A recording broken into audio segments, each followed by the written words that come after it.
সরকার তো বলে যে তেলের দাম কমাইতেছি, তেল মজুত আছে, তেলের সমস্যা নাই, এ কথা তো অনেকেই বলতেছে, কিন্তু আমরা তো ওইটা পাই না।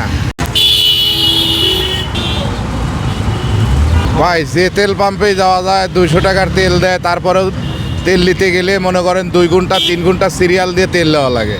আর ভাড়া তো মনে করেন বাড়তেও নেই, ভাড়া ওই আগের চেয়ে আরও বরঞ্চ কমিছে। যে জায়গায় যাওয়া যায় একই অবস্থা। অন্য অন্য পাম্পে তো মনে করেন যে বন্ধ করে রেখে দিছে, তেলই দেয় না। সরকার তো বলে যে তেলের দাম কমাইতেছি, তেল মজুত আছে, তেলের সমস্যা নাই, এ কথা তো অনেকেই বলতেছে, কিন্তু আমরা তো ওইটা পাই না। আমরা যারা রাইড শেয়ার করি তারা অনেক বিপদের মধ্যে আছি। এবার অবস্থাটা আসলে অ্যাকচুয়ালি এমন দিকে যাচ্ছে যে সারা পৃথিবীব্যাপী এই সংকট, হ্যাঁ, তারপরে সারা পৃথিবী যেহেতু এই সংকট নিয়ে চলতেছে, বাকি সবাই যেভাবে চলতেছে আমরাও সেভাবে চেষ্টা করবো চালাই না। হ্যাঁ, আমরা উবার পাঠাও দুইটাতেই রাইড শেয়ার করতেছি।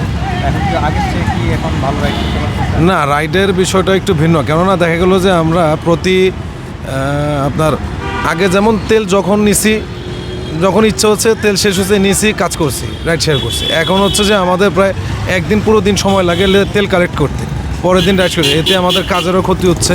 হ্যাঁ, আর এখন বিষয়টা হচ্ছে এইভাবেই তো চলতেছে সারা পৃথিবী জুড়েই সেই সংকট সবাই একসাথে মিলেমিশে মোকাবেলা করবো। এখন গভর্নমেন্ট তো চেষ্টা করতেছে। সমস্যা তো প্রায় 1.5 মাসের মতো হয়েছে, এরকমই হবে। এখন কোন পর্যায়ে তেল পাচ্ছেন কিনা বা এই রাইড শেয়ারিংটা এখন আগের তুলনায় কেমন হচ্ছে? তেল পাইতেছি, কিন্তু সময় লাগে আর কি। পাম্পে গেলে দেখা যাচ্ছে 1 ঘন্টার মতো সময় লাগে। তেল পাইতেছি, রাইড শেয়ার করতেছি আর কি, আলহামদুলিল্লাহ। আগের দিনে যে এরকম আয় হইতো এখন সেরকম হয়? একই রকম, কিন্তু ওই যে তেল আনতে গেলে হয়তো বা সময়টা নষ্ট হয় আর কি। না, বাড়তি ভাড়া কেউ দেয় না ভাই।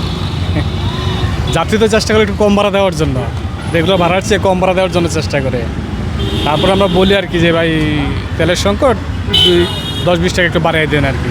কেউ দেয়, মানে দেয় না বল, 2-1 দেয় আর কি মাঝে মধ্যে। আর সবাই মোটামুটি রেগুলার ভাড়াটাই দেয়। আসলে এটা যারা এই পেশা আছে এরা মানে হঠাৎ করে তো পেশা চেঞ্জ করতে পারবো না। কষ্ট হইলেও মোটামুটি চেষ্টা করতে হবে চলার জন্য আর কি। বাকিটা দেখা যাবে যে আসলে তেলের সংকট কতদিন থাকে তার উপর নির্ভর করবো আর কি, যে আমরা আসলে সামনে চালাতে পারবো কি না। যদি বেশি সংকট আমরা তেল না পাই তাহলে তা চালাতে পারবো না। না, আমি মনে করি এই পেশাটা আমাদের থাকবে না, আমাদের খুবই কষ্ট হয়ে যাবে। কারণ বর্তমানের অবস্থা থেকে আগের যে অবস্থাটা ছিল ওইটা অনেক ভালো ছিল।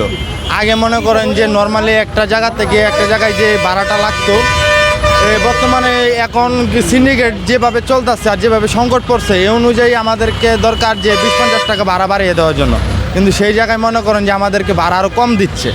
পাবলিক তো প্যাসেঞ্জার বুঝতেছেন, আমাদের যে কষ্ট করে সিরিয়ালে থেকে যে 3-4 ঘন্টা যাবত তেল নিতে হয়, ওই বেনিফিটটাও আমরা মনে করেন যে পাচ্ছি না। আগের থেকে অনেক কম ভাইয়া। আগে সারাদিনে মনে করেন যে 1000-1500 টাকা ইনকাম হলে এখন দেখা যাচ্ছে সারাদিনে 800-1000 টাকা আমাদের ইনকাম করতে অনেক কষ্ট হয়ে যায়। অনেক কষ্টে আছি ভাই।